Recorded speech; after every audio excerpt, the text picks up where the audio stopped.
Praise lord, హల్లెలూయా. దేవుని నామానికి స్తోత్రాలు. మీ అందరికీ నా వందనాలు తెలియజేస్తున్నాను. ఈ దినం కొరకు దేవుడు సిద్ధపరిచినటువంటి మాటలు.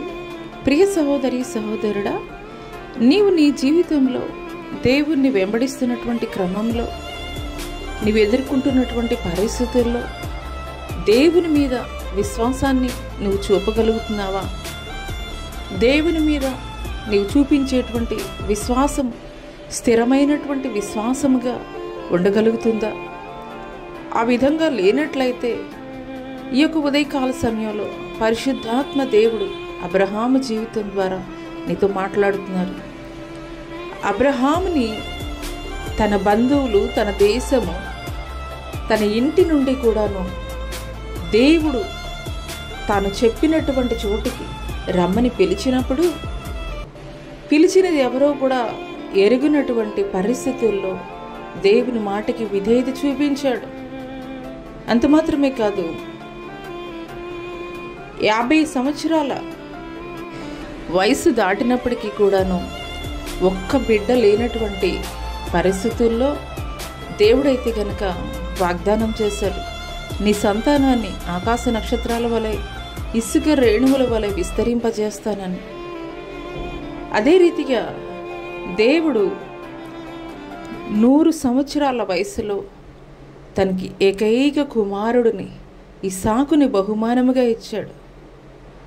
బహుమానంగా ఇచ్చినటువంటి దేవుడు తనిచ్చినటువంటి బహుమానాన్ని తన కొరకు బలి అర్పణగా సమర్పించమని చెప్పినప్పుడు,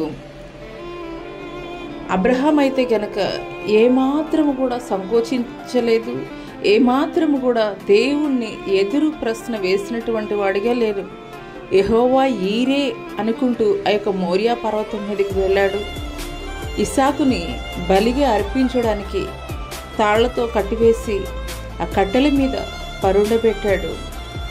ఎప్పుడైతే బలి అర్పించడానికి సంసిద్ధుడయ్యాడో అప్పుడు దేవుడు పొదల్లో ఉన్నటువంటి ఒక గొర్రెపిల్లను దేవుడు చూపించాడు.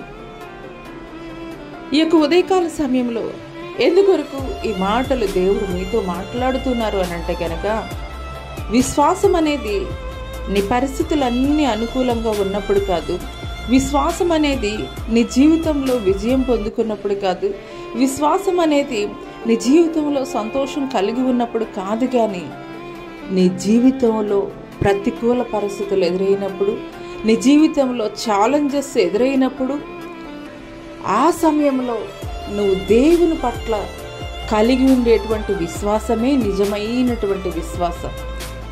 అటువంటి ఛాలెంజింగ్ విశ్వాసాన్ని దేవుని పట్ల ఏకైక కుమారుణ్ణి అర్పించడానికి కూడా వెనుతిరగలేదు. ఈ మాటలు వింటున్నటువంటి ప్రియ నేస్తమా, దేవుడు ఈ మాటలు నా కొరకే మాట్లాడుతున్నారని నీవు విశ్వసించగలిగినట్లయితే, నీ అనుకూలమైనటువంటి పరిస్థితుల్లో మాత్రమే కాదు, నీ యొక్క ఛాలెంజింగ్ సిచ్యుయేషన్స్లో కూడాను దేవుని పక్షముగా నీవు నిలబడి దేవుని పట్ల పరిపూర్ణమైనటువంటి విశ్వాసాన్ని ఒక అబ్రహాము ఏ రీతిగా కలిగి ఉన్నాడో ఆ రీతిగా ప్రతికూల పరిస్థితులు ఎదురైనప్పుడు, ఛాలెంజెస్ ఎదురైనప్పుడు దేవుని పట్ల సడలనటువంటి విశ్వాసాన్ని నీవు కలిగి ఉన్నప్పుడు నిశ్చయముగా ఒక అబ్రహాముని దేవుడు ఏ రీతిగా ఆశీర్వదించాడో అదే రీతిగా దేవుడు నిన్ను కూడా ఆశీర్వదించబోతున్నాడు. అట్టి కృప దేవుడు నీకు దయచేయునుగాక. ఆమేన్.